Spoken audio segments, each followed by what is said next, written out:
تمہارا کیا انجام ہوگا، تم کہاں رہو گے؟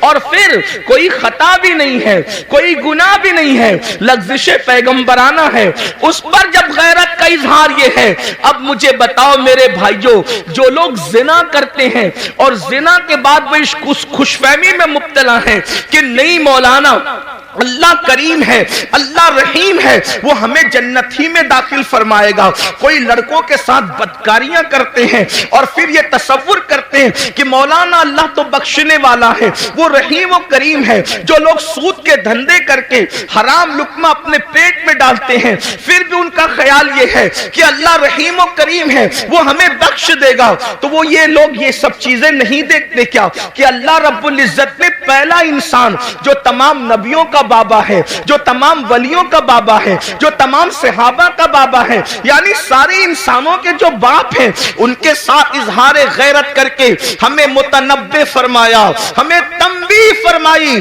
کہ ہماری شان بے نیازی کا اندازہ کرو، وہی اللہ ہم سے حساب لے گا، رب تبارک و تعالی حساب لے گا۔ اب بتاؤ مسلمانوں، ہم نے حساب کی کیا تیاری کی ہے؟ اچھا پرچہ بھی آؤٹ کر اللہ ہم سے کیا پوچھے گا، کیا کیا پوچھے گا؟ تو قرآن کہتا ہے فَمَن يَعْمَلْ مِثْقَالَ ذَرَّةٍ خَيْرًا يَرَهُ وَمَن يَعْمَلْ مِثْقَالَ ذَرَّةٍ شَرًّا يَرَهُ۔ ایک ذرہ برابر نیکی کی ہوگی، اللہ تم سے وہ بھی پوچھے گا۔ ذرہ برابر جرم کیا ہوگا، اللہ تم سے وہ بھی پوچھے گا۔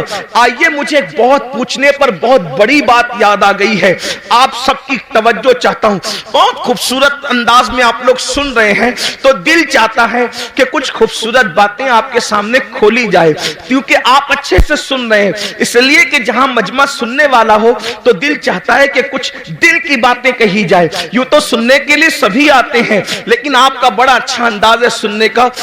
اللہ کس سے کیا پوچھ سکتا ہے، اس بارے میں کوئی بے نیاز نہیں، وہ کسی سے بھی کچھ بھی پوچھ سکتا ہے، کسی سے بھی کچھ بھی پوچھ سکتا ہے۔ اس سلسلے میں ایک روایت سیرت کی تمام کتابوں میں لکھی ہوئی ہے، اب بہت دھیان سے سننا، آنے جانے والوں پر دھیان دینے کی بجائے اب آپ میری گفتگو کی طرف دھیان دیں۔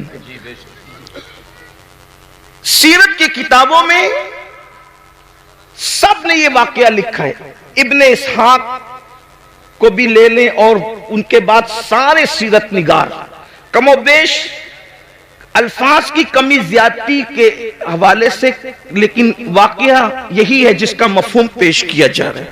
لیکن میں جہاں سے پیش کر رہا ہوں آپ کے سامنے، وہ ابن منذری کے حوالے سے میں پیش کر رہا ہوں بطور مفہوم۔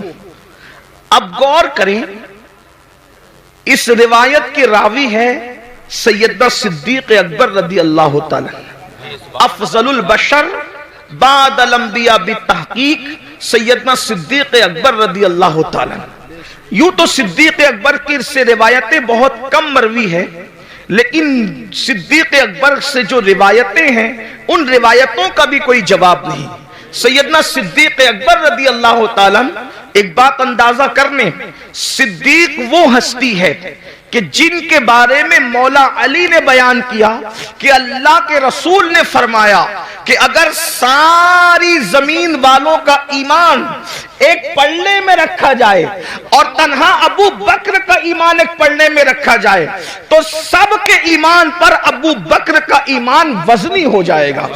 یہ وہ ہستی ہے جنہیں صدیق سبحان اللہ، اور ان ایمان والوں میں ابو ہریرہ کا بھی ایمان ہے، بلال حبشی کا بھی ایمان ہے، خالد ابن ولید کا بھی ایمان ہے، غوث اعظم غریب نواز کا بھی ایمان ہے۔ اندازہ فرمائیں جس کے ایمان کی شان یہ ہو اس کے دل اور سینے کی حالت کا کیا عالم ہوگا۔ وہ صدیق اکبر جو صحابہ کے امام ہیں، افضل البشر بعد الانبیاء بالتحقیق صدیق اکبر رضی اللہ تعالیٰ عنہ، جن کے بارے میں حضور محدث اعظم کے چوچوی رحمت اللہ علیہ کہتے ہیں مرتبہ حضرت صدیق کا یہ ہے سید، ہر فضیلت کے وہ جامع ہیں نبوت کے سوا۔ اللہ اکبر۔ آئیے وہی صدیق اکبر پر روایت کر رہے ہیں. اللہ اکبر. الفاظ میرے ہیں, مفہوم بیان کر رہا ہوں اپنے الفاظ کے جامع میں. ابتدائی دن ہے مدینہ منورہ میں, اصحاب رسول ابھی نئے نئے جو ہے وہ مدینہ طیبہ آئے ہیں. اللہ اکبر. حجروں کی تعمیر ابھی نئی ہوئی ہے, مسجد نبوی کی تعمیر نئی ہوئی ہے. حالات یہ ہیں کہ سیدنا ابو ہریرہ جیسے لوگ, اللہ اکبر, کبھی لنگی ہوتی ہے بدن پر, اوپر کا کرتا نہیں ہوتا. ان حالات میں زندگیاں گزار رہے ہیں. بلال حبشی کا حال یہ ہے کہ بھوک سے جب مجبور ہو جاتے ہیں تو زمین پر چت لیٹ جاتے ہیں تاکہ اپنے پیٹ کو آرام پہنچائیں. اللہ اکبر. اور خود رحمت دو عالم صلی اللہ علیہ وآلہ وسلم جن کے نام سے آپ نے کانفرنس رکھی ہے, ان کے گھر کا حال یہ ہے کہ 3 مہینے گزر جاتے ہیں تو چولہا نہیں جلتا. اللہ کے رسول علیہ السلام کے گھر میں 3 مہینے, کوئی مبالغہ نہیں, یہ اللہ کے رسول کی سب سے پیاری زوجہ ام المومنین سیدہ عائشہ صدیقہ فرما رہی ہے. اللہ اکبر. آپ فرماتی ہیں 3 مہینے ہو جاتے, چولہا نہیں جلتا اللہ کے رسول کے گھر میں. تو صحابہ نے پوچھا, جب حضور کے گھر میں چولہا نہیں جلتا تھا تو تم لوگ کن چیزوں پر اکتفا کرتے تھے, کیا کھاتے تھے, کیسے زندگی گزارتے تھے؟ تو اس وقت اما عائشہ پاک فرماتی ہیں, اس وقت ہم لوگ 2 کالی چیزوں پر اپنا وقت گزار لیتے تھے. آپ نے فرمایا, جس کو حدیث میں روایت کیا گیا, قالت اسودین, ہم 2 کالی چیزوں پر گزارا کر لیتے تھے. نمبر 1 کھجور, نمبر 2 پانی. اسی حدیث سے استدلال کرتے ہوئے امام اہل سنت نے پانی کا رنگ جب پوچھا گیا تو آپ نے فرمایا کہ پانی کا رنگ کالا ہے, اس لیے کہ لوگ اب تک پانی کو بے رنگ سمجھتے ہیں. لیکن مفتی 4 ملت ام المومنین سیدہ عائشہ صدیقہ نے پانی کا رنگ خود متعین فرما دیا کہ پانی کا رنگ کالا ہوتا ہے. اس کی ایک الگ تحقیق, الگ تفصیل ہے, میرا عنوان وہ نہیں. لیکن ام المومنین کیا فرما رہی ہے, ہم 2 کالی چیزوں پر اکتفا کر لیا کرتے تھے, کھجور اور پانی. اللہ اکبر. اب آئیے, اللہ, حضور کے گھر کا یہ حال ہے. اس سے میں اپنے جوانوں سے یہ بھی کہنا چاہتا ہوں, یہ جو یو پی کی زمین پر 5 وقت دیہات میں اذان گونج رہی ہے, بہار, بنگال, شام, یمن, یہ جو زمینوں پر دیہاتوں میں بھی آواز اذان کی گونج رہی ہے, اس میں حضور علیہ السلام کی محنتیں کتنی ہیں. اتنی محنتیں کہ جس نے اپنے گھر میں 3 مہینے تک چولہا نہیں جلایا اور اسلام کی شمع کو جلانے کے لیے اتنی محنت فرمائی. ذرا غور تو کریں. اللہ اکبر. جب مسلمان ہو کر ہم اللہ کے دین کو پیٹھ کے پیچھے ڈالتے ہوں گے تو اس وقت رسول اللہ کے دل پر کیا گزرتی ہوگی, اللہ کے رسول علیہ السلام کو کتنی اذیت پہنچتی ہوگی, کتنی تکلیف پہنچتی ہوگی. اس کا احساس کرو, کیونکہ پورا یہ جو مجمع ہے یہ سب اپنے آپ کو عاشق رسول کہلانے والا مجمع ہے. فلاح عربی لغت میں اتنا جامع لفظ ہے کہ ہر کامیابی کو یہ سمیٹ لیتا ہے. جس میں ہر کامیابی آ جائے اسی کو فلاح کہتے ہیں. فلاح سے بڑھ جامع کامیابی کے لیے کوئی لفظ نہیں ہے. اور اذان میں مقرر ہے حی علی الفلاح. دولت کی کامیابی چاہیے, نماز کی طرف آؤ. اولاد چاہیے, نماز کی طرف آؤ. عزت چاہیے, نماز کی طرف آؤ. بلندی چاہیے, نماز کی طرف آؤ. حکومت چاہیے, نماز کی طرف آؤ. تجارت چاہیے, نماز کی طرف آؤ. عمر میں برکت چاہیے, نماز کی طرف آؤ.